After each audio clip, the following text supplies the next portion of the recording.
What's going on, everybody? I hope you guys are all doing amazing, and today we are going to be beating Elden Ring, but we can only use sorcery. At the time I'm recording this, we are nearing 1k, and I would appreciate it so much if you subscribe. If not, it's totally okay, I get it, but if you could leave me a like at least to put me into the algorithm, I would appreciate it. But anyways, thank you guys so much for the recent support. I mean, it's crazy to think that I almost gained 1,000 subs in 3 or 4 weeks. And also, I finally decided to upgrade my video quality. It took a lot of time, but hey, it's better now. But now that we got all that out of the way, let's go back to the video. As you know from the beginning of the video, we are only allowed to use sorcery, so that means any weapon with a sorcery category is fully available. You could bring out some massive DPS with spells, so I'm pretty excited what can happen. If you guys ever want to vote for the next weapon I use for the next playthrough, make sure to join my Discord. That's where it all goes down. I also stream here a lot on YouTube now, so if you ever want to stop by and say what's up, feel free. I'm excited to get into this video, so I'm gonna stop talking and let you guys enjoy me beating Elden Ring, but I only use sorceries. Most of the first part was really boring, but I picked the astrologer class and immediately went to Caelid for an upgrade. Most of you guys know already where I'm going, but I'm going to grab the meteor staff from the sage's ruins. Sadly, the meteorite staff is not upgradable, but it's still really good for base stats. It has an S scaling and intelligence. Next up, I grabbed rock sling since it was right here, and this spell is one of the only ones in the game that actually deals physical damage, so this is going to be really useful against like people like Rennala. I needed some memory slots for some spells, so I went to Oridi's Rise to grab the memory stone at the top of the tower. Found this poor guy on the rooftop here, just think about life. Sorcerer Selene is one of the people you can give scrolls to learn new spells, so I wanted to unlock her next. It was locked by a pumpkin head, he was no problem, but now I had access to Sorcerer Selene. So the first thing I did when I unlocked Sorcerer Selene was go and grab the Royal House Scroll. Once you give Sorcerer Selene the Royal House Scroll, you can buy Carrion Slicer. And most of you guys watching this video just already know how broken this is. Next up on the list after buying Carrion Slicer was to go to this fort and kill this knight so I can climb up this ladder and grab the Dectus Medallion. The Dectus Medallion is a crucial part of progressing in the game unless you want to go through the Magma Worm, so I just decided to go with this. The next part of the Dectus Medallion is located in Fort Ferris, so I made my way through that castle to grab it at the top of the roof. Next up was making my way through the Mausoleum compound to fight the Erdtree Avatar. You'll see the reason shortly I'm fighting this, and you probably already know why. The staff I'm using doesn't even boost Carrion Slicer, and it's still kicking this guy's ass. I fought Erdtree Avatars so much, they're just not even really a challenge for me, and I just have their moveset drilled into my brain. But I killed this guy for the Magic Shroud and Cracked here. Since we were gonna make this build as powerful as possible, I went to stop by the Frenzied Flame Tower to pick up Howl of Shiburi. It's a little tricky getting up here, but thankfully I got up here safe and sound. I went and used the Grand Lift, but before I did anything in Altus, I went back to Dragon Barrow and I killed the Knights Cavalry for a free 40k. With this 40k, I was gonna mainly put them in intelligence since most of the stuff down the road required lots of intelligence. I went to go kill the Demi-Human in Altus so I can get the Ritual Sword locked behind the door. This was a really good talisman when you're at full HP. After grabbing all 4 golden seeds in the capital outskirts, I went and got the Carrion Glintstone staff because it boosted the Carrion sword sorceries. This staff sadly did take regular smithing stones, but I went to go toss the crystalline around like a fucking punching bag. Clearly this was no problem. The sword was really good, but since I already explored Altus, might as well go grab the second bell bearing as well. I wanted to start Preceptor Solovis's questline so I can get the Magic Scorpion charm, but I had to go through Royal Knight Loretta first, and this wasn't too hard with some nice time dodges, and Carrion Slicer made quick work of him. And I also forgot that Loretta drops his great bow, and I'm not too sure if it does a lot of damage, but it looks fucking cool, that's for sure. Next up was Ronnie's Rise, and after I did all the bullshit stuff she wants me to do, I made my way over to Solovis so I can start his questline. Right away, he gave me a potion that he wanted me to give to Nefeli, but I don't know if that was gonna happen. Before I did anything else, I went to Selly the Town of Sorcery. Here, after I light all 3 candles, I can get the Night Comet and also kill these guys to unlock Lucet's Staff. Lucet's Staff is going to bring out the max potential in Carrion Slicer. You guys will see later on the video. On my way to grab Golden Vow, I ran into this guy, and this is what he had to say. Yeah, pretty weird, but he did give me a fucking comment. After finally getting Golden Vow, I was trying to escape, and then I thought I got killed right here, but no, I got killed by fucking Tom Brady all the way from downtown. Now it was time to fight Red Wolf, and Golden Vow and Carrion Slicer made really quick work of this guy, I'm not gonna lie. There was a couple close calls, but I mean, I don't die, I'm just like the best player of this game. And now that that guy was finally dead, we were gonna go get a really good item we could put in our offhand. And I will say, this item does take quite the journey to get to, but it is really worth it. I first went and stopped by to get the Academy Glintstone key just to give to that one dude in the Church of Irith. After I killed this guy, I picked up Azur's Glintstone staff. If you don't know what this staff does, let me just explain it to you real quick. Imagine your spells just went randomly on crack. That's basically what it does. And as you can see at the bottom of the screen, if we use Lusat's Glintstone staff, this is going to maximize our damage for Carrion Slicer. Even though we do not have the correct stats to wield Azur's Glintstone staff, it still has the effect applied onto us. So if we put Azur's staff at our offhand, this will totally work, as you can see here on the screen. I tested it, and yes, you do swing faster with it in your offhand. Next up on the list was Margit, the Fell Omen. And I mean, as you can see here, we were tearing this guy to fucking shreds. It's really nice to know that Carrion Slicer has a sprint and a jump attack just for extra measures. But thankfully, it did not take a long time for Margit to fall, and Carrion Slicer made quick work of this guy. I went through the main gate, and let me just tell you guys, I had the most unfortunate turn of fucking events. It was crazy. I tried to go get the Grace, but I couldn't sit down because this fucker was following me in the room, right? Not like that was enough. The fucking ogre started coming in here. Oh, yep, just one more. Just come right on in. The party's free. So, like, yeah, I'm like, okay, I'm getting the fuck out of here. I'm just gonna go get the Grace in the saloon itself. So, really, all I have to do is take care of a couple birds, but you know, it really doesn't help when the dog comes and blows your fucking back out. So, I'm like, oh, shit, dude, I just better go turn around and sit at the Grace because surely everything is gone, right? And out of the corner of my eye, I see this motherfucker camping in the Grace. So, I just try to run in there and kill him super fast to sit down, and then, oh, wow, the dog just happens to be in range. Oh, yeah, Mr. Ogre also came for a visit. So, at this point, I'm like, all right, dude, screw this. I'm not trying this anymore. And I go to run outside just to see a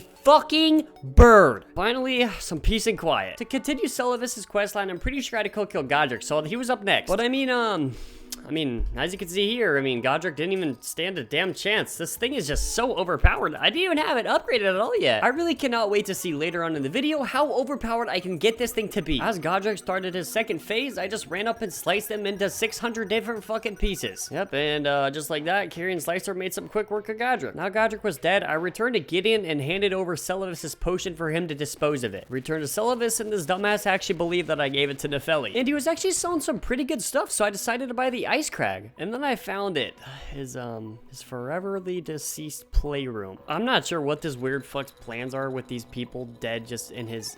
Okay, you know what? Let's just move on. I needed to go grab 3 different starlight shards around the map, so I did. And after that, I returned to him. He told me he wanted me to get an amber starlight, so I did that too. Then I returned to him and finally got the magic scorpion charm. Oh my fuck, dude. So after that, I entered this cave and I had to kill these 2 crystallians, which that wasn't too hard. The rock spell makes it really easy for it to break poise. And then I climbed this ladder to pick up Terra Magica. This was gonna be a crucial part in this whole run, and you will see why later on in the video. Up next was Rennala, so I went and rocked Moongrum shit, and I killed the children like as usual at the start of the fight, and then this is the point of the fight where I just realized that I'm fucked. You know, I didn't really realize until I looked on the wiki that she has an 80 magic resistance. How did I not know this before? Rocksling was still okay against her. I mean, it was better than using Carrion Slicer because at least it dealt physical damage. The first time I completely just ended up running out of FP, so I had no other choices to quit out. I also figured out while I was here, I went to go kill Godfrey the Grafted because I'm gonna use this Godfrey icon later on anyway, so why not just grab it now? And I had an idea. I wanted to see if there's any more gravity magic that dealt physical damage, and well, I mean,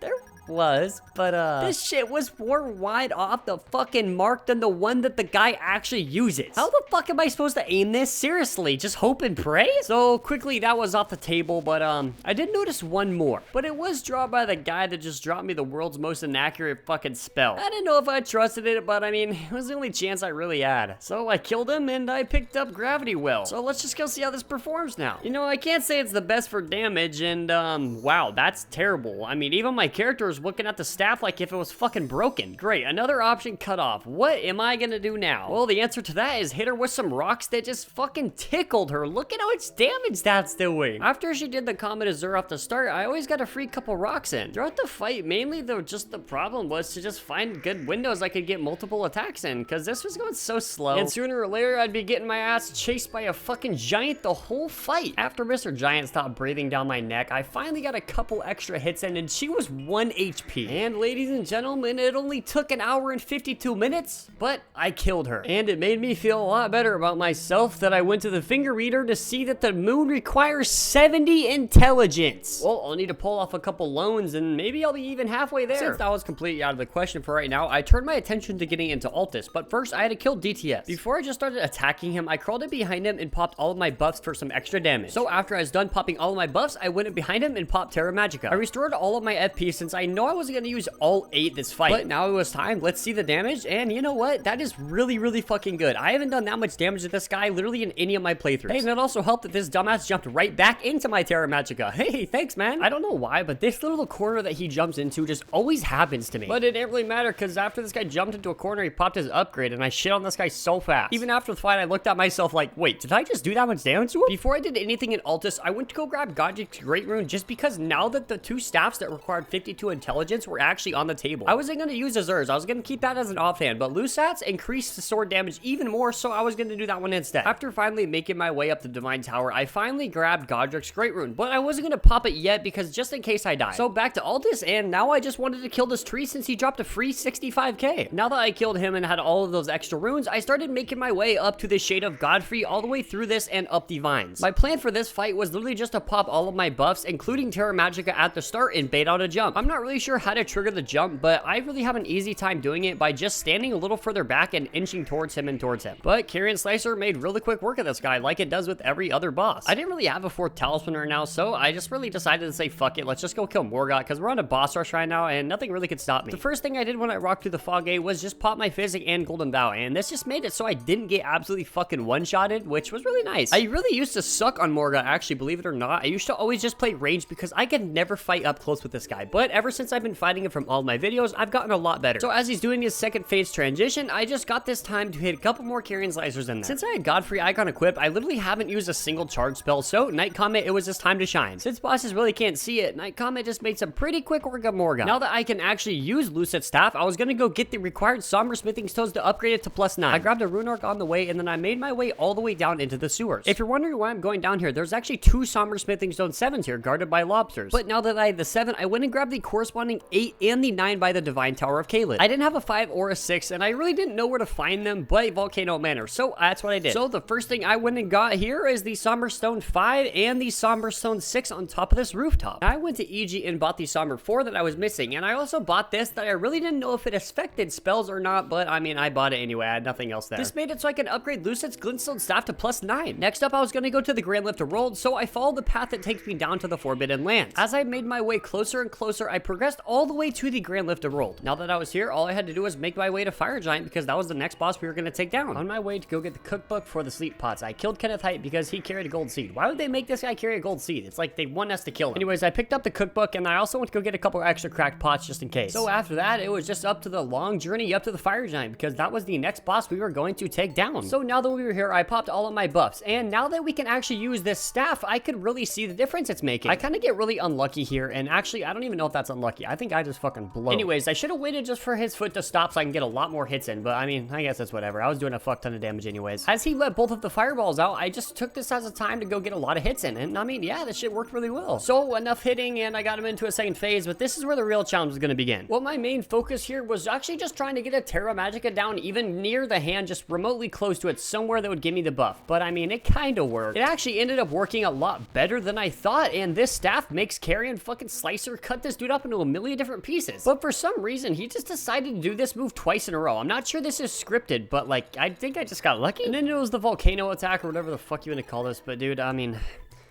listen guys, I mean, I really thought if you get under him, you do not get hit by this, but my health was so low that I could get breathed on by this guy and I'd die. Yeah, so I fucked up. I lost a Rune Arc, and those are very scarce. I don't know why this game doesn't give you more often, but anyways, this is what I was trying to do the first time, even though I fucked up so bad. I break his foot to a position where I can actually utilize the amount of stamina and FP that I had left to deal as much damage as possible, and it was working. But this thing just dealt so much damage, and now it was into a second phase. I didn't actually use Terra Magica this time, because I wanted to just prioritize all of the stamina to get as much damage in as possible. And even though I wasn't doing as much damage, I really felt like this was the better play, because I just got a lot more hits in. Most of you guys already watch my videos. You guys know that I hate going for the Fire Giant's hand. So I just go for his leg and just start slashing away. Knowing how to bait these fireballs out is probably one of the most useful things that I ever learned in this fight. And it just makes it 100 times easier. But this little baby just kept rolling away and just trying to hit me with the fireballs. But I mean, I don't die. That is some crazy foreshadowing ahead. Anyway, let's move on. I kept slashing and slashing at this guy's leg, and then finally this motherfucker just rolled away again. What do you know? Maybe I should have put a little bit more points into mine.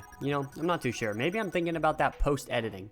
But for his final attack, he tried to WWE my shit, and sadly that didn't work, and I ended cleaning Fire Giant up. Now that Fire Giant was dead, I had Melina burn the Erd Tree and take me to Fair Missoula, and I just did what every player would regularly do and just explore the place. While exploring the place, I managed just to grab the Somber Stone Miner's Bellowbearing 4, just in case I was ever going to use it. Probably not. But after a long wait adventuring, I finally made my way to the Godskin Duo fight. Most of the time I fight Godskin Duo, all the time actually, I always grab Assassin's Gambit, but this time I just decided to freeball it. So I went for the fat one first, like everyone should, and when he was sleeping, I waited for Skinny specifically to dodge, because if you throw a sleep pod at him, this motherfucker just jumps right out of the way. So right as he dodged, I hucked a sleep pod at him, and that should do it. Yep, there we go, perfect. Both of them are sleeping. I decided to go for Mr. Biggie first, so I popped Terra Magica, including all my other buffs, and then I, popped Terra Magica again. Wow, good job. Endflux, you're fucking so good at this game. Now, this was the fun part. Just chopping this fat fuck up into 600 different pieces. Oh, this felt so good. I made sure to get that after damage as well.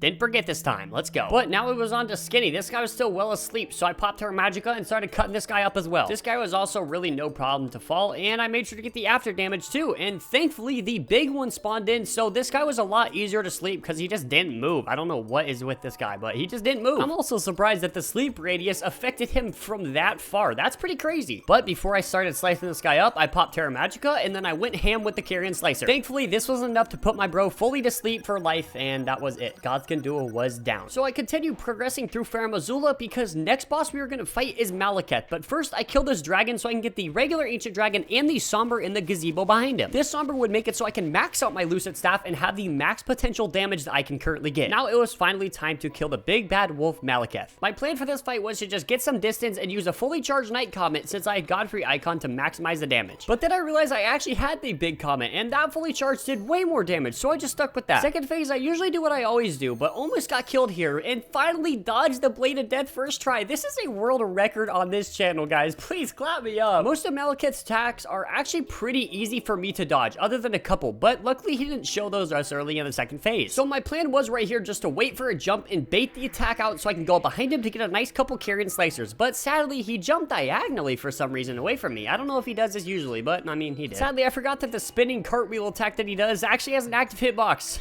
like everything in this game. I don't know what I'm thinking.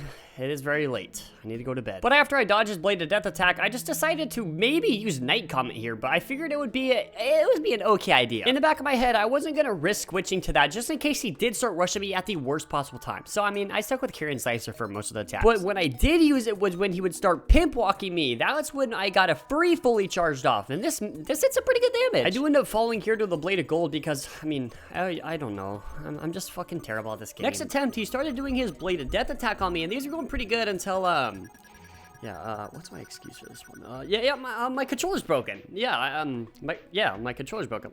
Yeah, let's just go with that. But the next attempt, he started doing his Blade of Gold attack again, and, successfully dodged it this time, thankfully, but sadly, he started running at me, so I didn't get another chance to cast a Night Comet, so I just switched to my Carrion Slicer in case he jumped, and he did. But he did that thing where he jumped diagonally again, and sadly, I just need to start using Comet when he does that. But as he started pimp walking me again, I got a fully charged Night Comet off, which did some pretty hefty damage. But since I literally had no HP, I was prioritizing intelligence over this whole time. My dumbass character didn't dodge because, you know, my controller's broken, and I almost died by it, but thankfully I healed. But as he started pimp walking me again, I fully charged a Night Comet that did a lot of damage to follow it up by one more since he just didn't do anything. And then there we go. Maliketh the Black Blade has been killed. Yep, killed. I didn't mess up the audio. I killed him.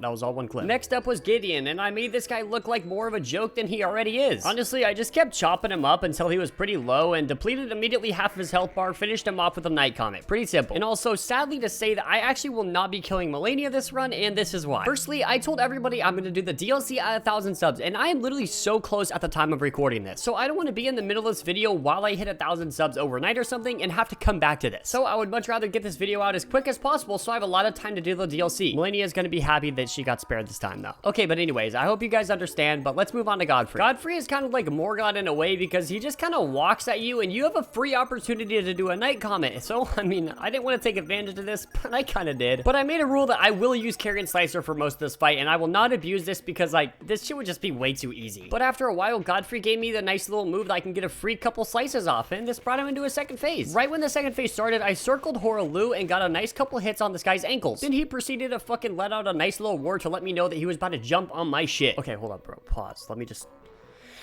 Okay, let's just get back into the video. Even though you're supposed to be in this guy's ass the whole fight, I like to play a distance, and I just wait for attacks that I can get for sure hits on. I see him going for the big ass stomp wind up to let me know that I can get a free couple hits before he even does this, and including the hits after. This is just a really good attack in general. I almost had him killed, but of course I had to run out FP, and the worst thing happened to me. I just cannot believe that I threw this hard. I mean, look at his health bar.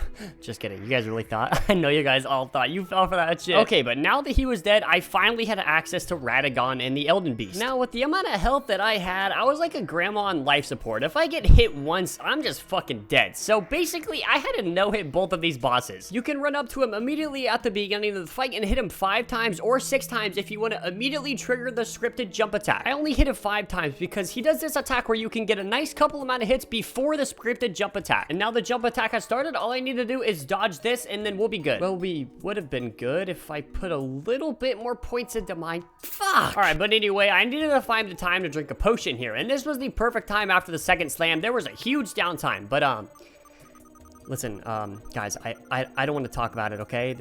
So Radagon just did his Radagon shit with this stupid little golden nerf bullets, and I really did not know that that has an AoE. That is the first time I've ever gotten hit by that. I thought that grab attack was just a grab and that's it. But he made sure to let me know and not forget about his delayed ass fucking attacks, dude. Oh, man. And then this guy proceeded to put me in the most wombiest combo of the century. Yep, that is definitely going on Reddit. Next up, my big ass character's ass cheeks were just in the camera and I couldn't see. I mean, like, dude, why is the camera for this game acting like it's a National Geographic? Can you zoom out a little more, please? Yep. That again. I don't want to hear it, guys. But thankfully, 3rd time's the charm. And, actually, I think that was more like 20. But, okay, anyways, yeah, let's go Elden Beast. Yeah. Finally worked on Elden Beast a lot lately, and I really was doing good, and his attacks were just kind of memorized in my head, and, that is some bullshit. I mean, like, I've never seen that delayed ass attack in my life, dude. Oh, no, I have to go through Radic. Okay, hold up. We gotta lock the fuck in. I did enough damage to script his jump attack, and this was where it ends right here. After I dodged the big-ass hammer attack, I finally did enough damage to him so he will do the big, giant 3-pound phase. Thankfully for me, I'm the best player in this game, and I never die, and, yeah, dodged that shit perfectly, and now we're on the Elden Beast again. Yay, I'm so excited. Thankfully, I didn't get the dog shit Elden Ring rotation of attacks that actually allowed you to have no chance at all. The fight was looking pretty good. I was doing a little less damage, but like, I mean, it was okay, because I could still manage most of this guy's attacks. Oh, just kidding. There's fucking Elden Stars. Time to get on my horse and run as far away as possible as, oh, nice. You know what? That's all Torrent's fault. Let's just restart up the Torrent's laner just like at Renna's Rise skip. This next fight was really good because he tried to put me in the hamster ball, and that was a really easy attack to dodge. And holy crap, the amount of downtime after that attack is crazy. I got a lot of damage off. So after that, he went into his little fishy mermaid phase and did this giant ass leap. He's just fucked to dodge too. So got a nice little 2,000 damage off that as well. Oh yeah, and then don't forget the fucking nuke he tried to summon on me. Yep, that shit definitely would have insta-killed me, but you know what? Toss a night comment in his face just to say fuck you. Thankfully, Mr. Elden Beast wasn't hitting me with Elden Stars or the Wave of Gold or whatever the other one is fucking called, but yeah, he did some pretty nice and simple attacks, thankfully. Didn't really see too much of this attack ever, but I know you gotta panic roll out of the first 2 and delay your 3rd, and then the final burst is kind of just, you know, when you see him lunging towards you, it's fine. The good thing about this attack is after he's finished with all of the attack chains, there is a lot of damage you can get after the downtime. Now that he was doing his triple rings attack, thankfully, I've learned that you can actually just strafe a little bit after the first one to get enough speed to fully jump over the second, because for some reason, I mean, you just usually don't if you just run straight through it. But then he lunged me and I got a couple extra hits off of that as well. He hit me with the Blade of Gold, but it was the nuke, and I took this time to back up and drink an FP potion since I was ready for the final cycle. He did this attack, and I actually learned that you have to delay the 3rd and the 4th one if you want to be able to dodge the last one and get a lot of damage in by the downtime. And was this it? Was this going to be the final damage cycle of the Elden Beast? Gosh, thank fuck, man. This boss is so annoyed. We just beat Elden Ring, but we only use sorcery. Before I say anything, thank you guys so much just for the overwhelming amount of support. I really do appreciate it, and I really don't say it enough. I know I made this video kind of short, but it was on purpose because I didn't want to miss playing the DLC right at 1K. I know you guys all understand, and I cannot, and I mean cannot wait for all you guys to be there on the DLC stream. If you want to know the exact time when this DLC stream is going down, I'm not exactly sure yet, but if you want to join my Discord, feel free, because that is where I'm going to tell first. But we just beat Elden Ring using only sorcery, and honestly, we don't have a lot left to do. So since I've grown extremely amounts faster than I expected to, we actually didn't get to use a lot of the weapons, and most of these next videos are going to be DLC related. So we'll have to wait for the next video of this series. But other than that, I hope you guys are ready to get the DLC content because I surely am. So that concludes the video. Please like and subscribe. It takes me a long time to make these videos, and I would very much appreciate it. But other than that, guys, thank you so much for watching this video till the end, and I will see you guys in the next DLC stream or video. Peace out. Have a great rest of your night.